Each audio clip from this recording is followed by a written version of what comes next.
Hi everyone, today I'm going to present short in the dark future learning with no base class labels. Future learning is a classic problem that aims at learning novel concepts from only one or very few examples. For example, here is the eye and we only have this image. And what we want to do is that our model can learn from this image and learn to recognize RTII as well. Current future learning methods usually rely on borrowing inductive bias from base classes and then later in inference time, they utilize this inductive bias to recognize other novel examples.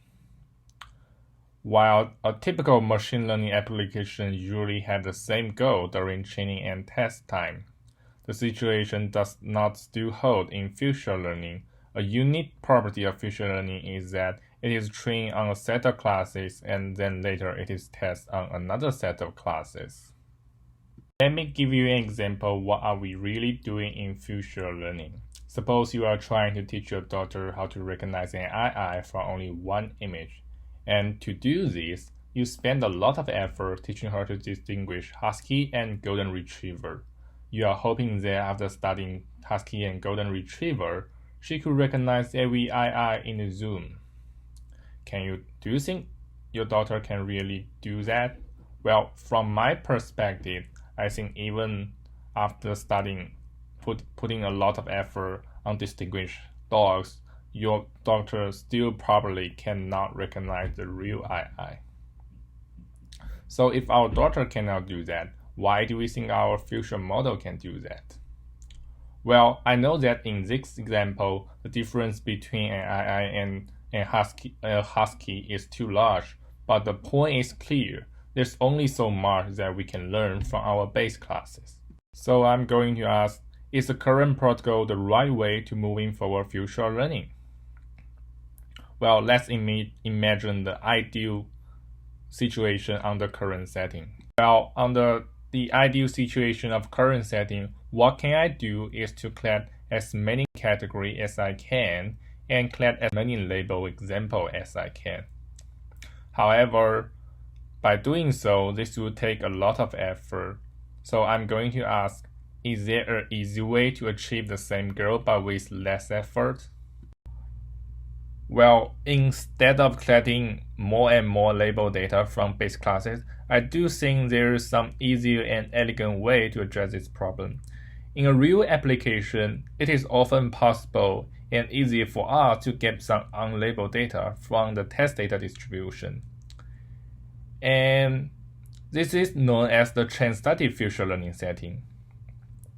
In the transductive future learning setting, you not only have label examples from the base classes, but you can also have some unlabeled data from the novel classes, which can be used to train your model. Current transductive future learning method is still relying on a pre-trained model on the base class. Then later, they will use the unlabeled data from the novel classes to do a retraining or fine tuning. They simply add confidence score and put the label for the unlabeled data, and then use this data to retrain or fine tune the existing model. While in our paper, we propose a very straightforward and very simple baseline. While previous transductive methods usually retrain or fine tune an existing model, we believe that unlabeled data can do more than that. We believe that unlabeled data can be used to learn a new model from scratch. In our simple baseline, we put all unlabeled examples from novel classes and all examples from base classes into the training set. And then we conduct instance classification through a contrastive law to learn a very powerful inductive way. In our baselines, we do not use any label for base class category as we are doing instant classification. So compared to other transductive methods, we have strictly less supervision. However, even with significantly less supervision compared to the standard transductive setting, we still outperform them. As shown in this figure, the green and red color are the performance from the previous state of the art, and the purple and gray are our baseline. As we can see in 5-shot setting, we outperform previous method for more than 4 points. Well, I know some of you might say, isn't that just standard self-supervised pre-training applied in the future learning paradigm? Why is this baseline interesting? Previous method, regardless of a non-transductive method or a transductive method, focus on modeling the distribution of training data. Even for a previous transductive method, they are trying to improve the model learned from base classes. In comparison, we focus more on modeling the test data distribution, and by doing so, the training time goal is more consistent with the test time goal. And we show that it is very critical to have unlabeled data distributed from the test data. Our baseline also gave us a hint of how well we can do in future learning and how much improvement we can get. Another interesting question is how many unlabeled data are required to build a strong future learning model.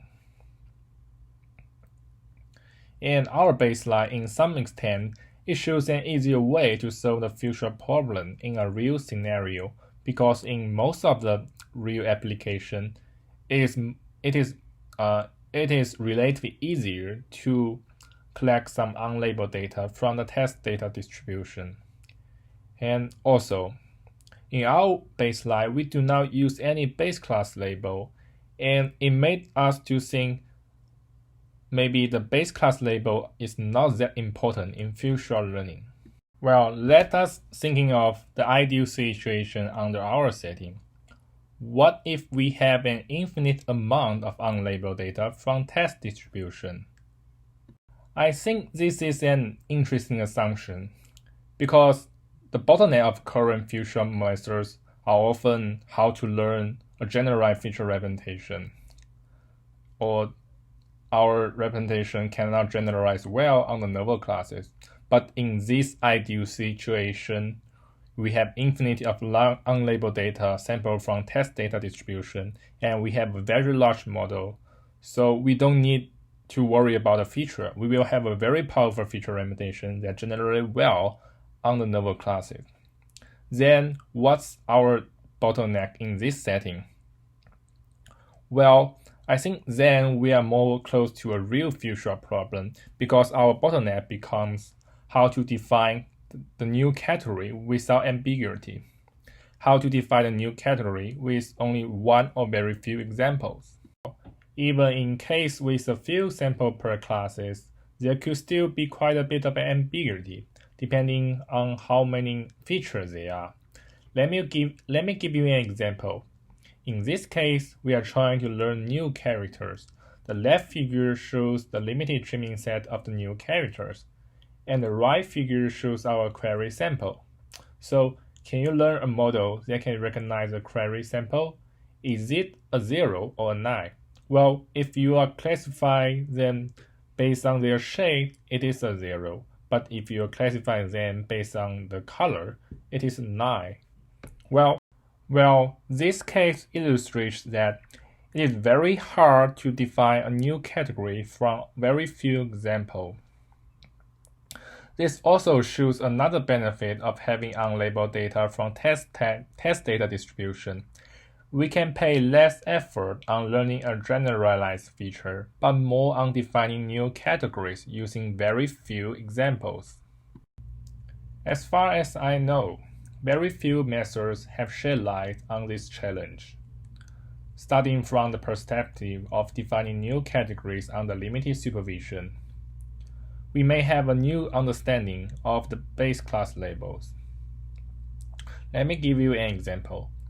In this example, the left figure are the base class label example, and the middle class are the test class label example, and the right figure is the query sample. In this case, our base class sample not only have orange 1, but also have green 1. So we can know that we are defining category according to shape, not to the color.